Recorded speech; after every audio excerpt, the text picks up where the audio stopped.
So let's listen to this story about an Indiana man who stabbed his son to death in an argument over dirty dishes. Over dirty dishes? Let's get into it. This mobile home on Friday afternoon, a father and son got into a fight and wrestled each other to the floor.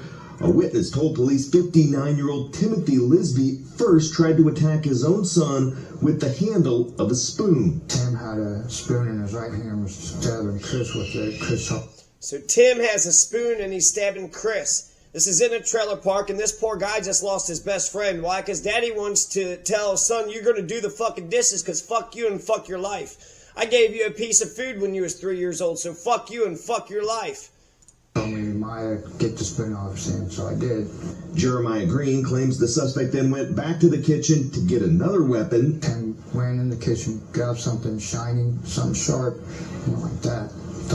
And stabbed him and killed the kid. So you're going to do the damn dishes because I say so. He's got this fucking Duck Dynasty beard. This is Indianapolis, and right now you got Mike Braun versus Jennifer McCormick.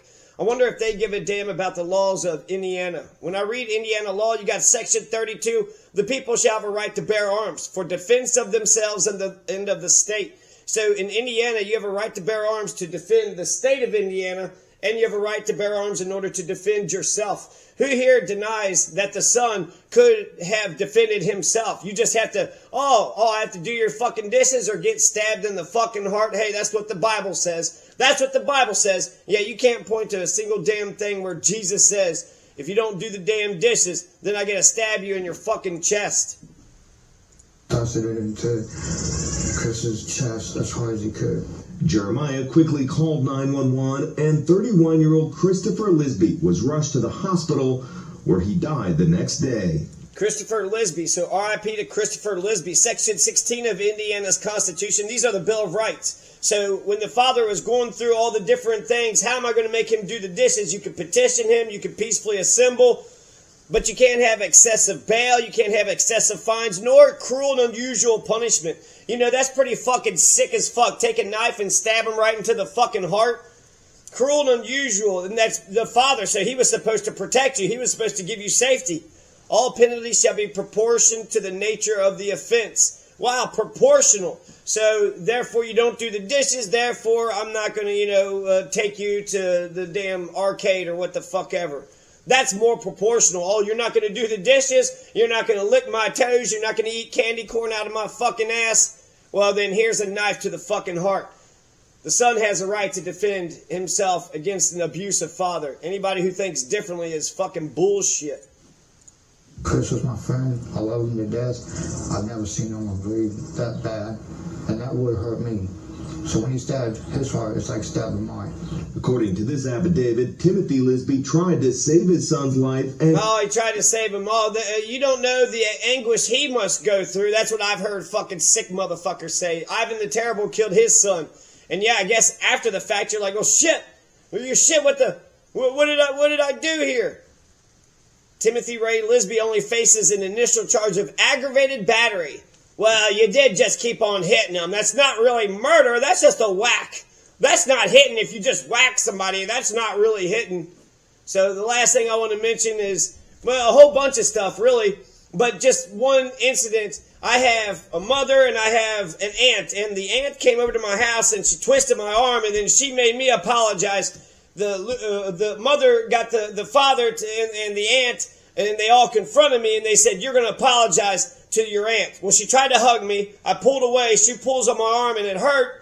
And now I got to apologize to her because she wanted to put her fucking hands on me. She gets to be a criminal fucking piece of shit. And I got to say, oh, sorry that you're a criminal piece of shit. When I said stop committing crimes, you cried.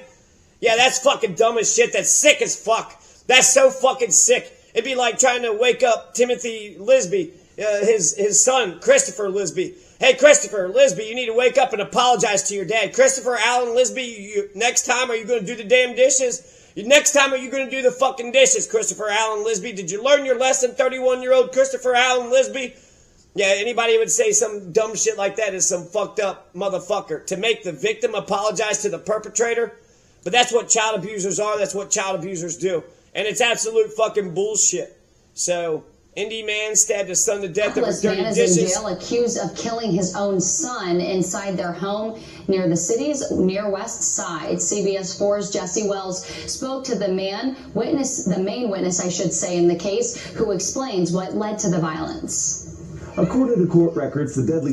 I hate that this is so packaged and so perfect, in the suit and the hair and the nice, and it's got to be a perfect little package for the consumer. And yet this poor guy just lost his best friend. What you need is to talk to him. You need to say, hey, you know, that shit shouldn't have happened. And it's a trailer park. It's congested. People are... I wonder what happened. What's going to happen to this guy? What's going to happen to the guy? Because he says, hey, get the spoon out of his hands. And then he gets the spoon out of his hands. And then the guy goes and gets a knife. So, and then he just stabbed him once. One time. 1 second. So I think it's bullshit. I think people should treat people like people, treat people with respect and love and decency, and they should try to perfect the union. They should care about general welfare, and they should care about establishing justice. Justice is eye for an eye, so we need to push for capital punishment for this fucking piece of shit. This motherfucking Indiana man, he ain't no man, this Indiana bitch, this Indiana fucking bitch. He killed my only friend in the world, the guy says. So, fucking Lisby should be facing murder 1 charges. Not just, you know, fucking, was it badgering? That's more than just badgering. Stabbing somebody is more than just badgering. If that happened to a police officer, I guarantee you they'd think of fucking 3, 4, or 5 other fucking charges.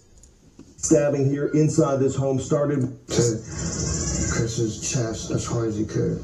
Jeremiah quickly called 911. Chris looks like a nice guy, just, you know, plain face, chill, laid back. He seems cool and chill and decent, while the fucking authoritarian fascist fucking pile of shit is like, I'm the boss and you better... And if they fought over dishes, you think this guy's going to help him with college? You think he's going to get him in the right circles and make sure that he's talking to the right people and make sure he's got... If he's going to go be a doctor, he needs to hang out with nurses and psychiatrists and doctors, and he needs to be around doctor stuff. If he's going to go be a doctor, he's going to have references. You're going to have to do well in the ACT and the SAT, and also maybe know somebody at Yale, or know, you know, what's good at doctor. What's the best schools out there to be best colleges for octogenarian? Says something about Western University. Well, it's sponsored. Walden University, there's a couple of them, right? University of the Cumberlands, online degree. Let's see here. Dowling College, Ohio University. You could, you know, you get the fucking point, right? If you're going to sit there and argue about goddamn dishes, he's not going to make sure he gets a good career. He's not going to make sure he encourages him to start his own business. Don't buy a farm. No, you're my son and you're going to do my fucking dishes for the rest of my life and be my punk ass bitch, so that way I get to feel the power, I get the fucking money, and I get the fame. And you get nothing except for the fucking hardship. And turn the other cheek, boy. Turn the other fucking cheek. I'd like to know where Mike Braun and Jennifer McCormick, they're running for governor right now in Indiana. I'd like to know where they stand on this shit.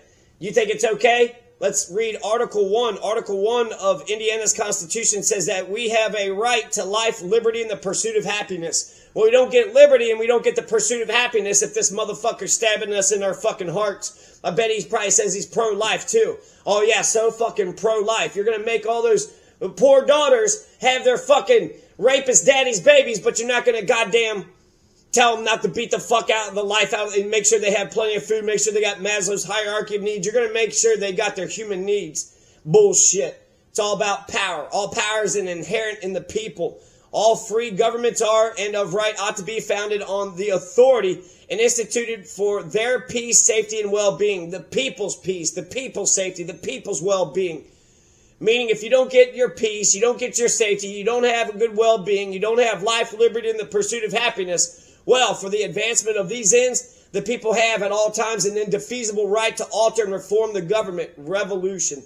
Section 1 of Indiana's Constitution says you got a right to revolution. So don't tell that Oleola Gumi person that she's anti-fucking revolutionary, but don't go to Indiana, you anti-revolutionary motherfucker, because Section 1 of Indiana's Bill of Rights is right to revolution. Who would deny that son of saying we need revolution at this point, right? It's over now.